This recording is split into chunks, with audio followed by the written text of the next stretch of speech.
एक बार क्या हुआ, एक महात्मा जी रहा करते थे एकांत में, जंगल में। अब वो महात्मा जी बहुत भजन करते थे, बहुत तपस्या करें, और वो माला जपे और स्नान करके वो अपने कुटिया में अपनी लंगोट को फैला दिया करते थे। तो एक चूहा प्रत्येक दिन आकर के उनके लंगोट को काट दिया करता था। परेशान हो गए, बोले चूहा मेरे लंगोट को ही काट जाता है, क्या करूं। भक्त लोग आए गांव के कुछ दर्शन करने, तो उनसे बोला कि देखो मेरे यहाँ एक चूहा बहुत परेशान किया है, लंगोट नहीं बनाता हूँ और जैसे ही उसको सुखाने के लिए रख देता हूँ, टांग देता हूँ, वैसे ही खूंटी से वो न जाने कहाँ से आके लंगोट काट जाता है। उसने कहा शिष्य ने कि महाराज जी एक बिल्ली रख लीजिए जिससे ये सारी समस्या खत्म हो जाए। बोले ठीक है। वो लाकर बिल्ली दे दिया, बिल्ली रख लिए। अब बिल्ली रख लिए तो चूहा तो नहीं आया।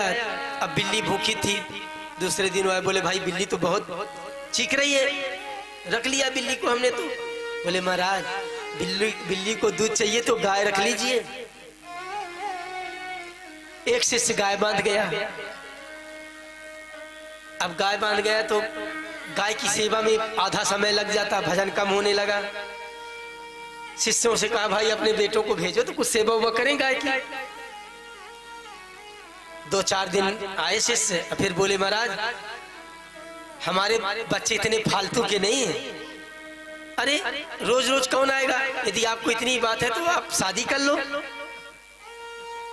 बोले ठीक है भैया। तो गांव के एक ब्राह्मणी कन्या से विवाह भी करवा दिए महात्मा जी का। अब वो लग गई गौ सेवा में। अब वो चिंतित हो गए गाय के भूसा चारा में। बोले महाराज चारा नहीं है गाय के लिए। बोले महाराज गांव की 10 बीघा जमीन जो सरकारी पड़ी उसमें आप खेती करो। उसमें खेती करने लगे, 8-10 बच्चे हो गए। अब परेशान हो गए महात्मा। एक दिन उनके मित्र मिलने आए कि चलो अपने मित्र की कुटिया चले।